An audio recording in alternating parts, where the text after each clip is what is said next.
జనసేన నేత తాతంశెట్టి నాగేంద్ర విచారణలో పోలీసుల హై డ్రామా మామూలుగా లేదు. మహిళను నడి రోడ్డుపై చితక బాధితే అత్యంత గోప్యంగా విచారణ చేస్తున్నారు. ఎంక్వైరీ సందర్భంగా పోలీస్ స్టేషన్ గేటుకు బేడీలు వేశారు. ముద్దాయికి వేయాల్సిన బేడీలు స్టేషన్ గేటుకు వేయడంతో కాకీల తీరుపై జనం మండిపడుతున్నారు. సామాన్యులను నడి రోడ్డుపై నడిపించే పోలీసులు జనసేన నాయకుడిని మాత్రం అత్యంత గోప్యంగా విచారించడం జనం తీవ్ర స్థాయిలో మండిపడుతున్నారు. రైల్వే కోడూరు ఎమ్మెల్యే అరవ శ్రీధర్ బాధితురాలిని నడి రోడ్డుపై దాడి చేసి కులం పేరుతో దూషించాడు తాతంశెట్టి నాగేంద్ర. నిందితుడికి కొమ్ము కాస్తూ రహస్యంగా విచారిస్తున్నారు పోలీసులు. నాగేంద్రపై ఎస్సీ, ఎస్టీ అట్రాసిటీ కేసు నమోదైంది. మీడియా కంట పడకుండా ఉండేందుకు పోలీసులు పడరాని పాట్లు పడుతున్నారు. పిఎస్ గేటుకు బేడీలు వేసి తాతంశెట్టి నాగేంద్రను పోలీసులు కాపాడుతున్నారనే విమర్శలు వెల్లువెత్తుతున్నాయి.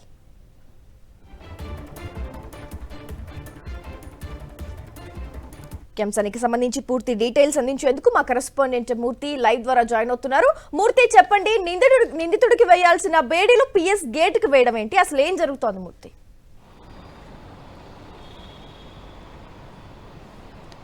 రైల్వే కోడూరు ఎమ్మెల్యే అరవ శ్రీధర్ బాధితురాలు హర్షవీణపైన దాడి చేసినటువంటి ఘటనకు సంబంధించి నిందితుడిగా ఉన్నటువంటి జనసేన పార్టీ రాష్ట్ర కార్యదర్శిగా ఉన్నటువంటి తాతంశెట్టి ఏదైతే తాతంశెట్టికి సంబంధించినటువంటితో పాటు మిగతా జనసేన పార్టీ నవీన్ కూడా నాగేంద్రతో పాటు నవీన్ కూడా పోలీసులు అదుపులో తీసుకున్నారు. ఈ యొక్క ఘటనకు సంబంధించి రేణిగుంట డిఎస్పీ శ్రీనివాసరావు రహస్యంగా విచారిస్తున్నారు.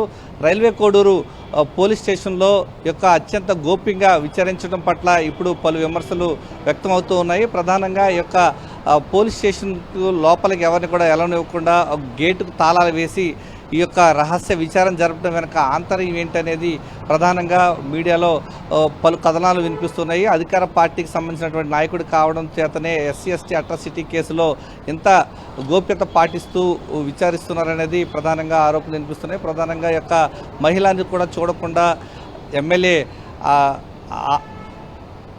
రైల్వే కోడూరు ఎమ్మెల్యే అరవ శ్రీధర్ సంబంధించినటువంటి బాధితురాలు హర్షవీణకు సంబంధించి ఎస్సీ, ఎస్టీ కేసు నమోదు చేశారు.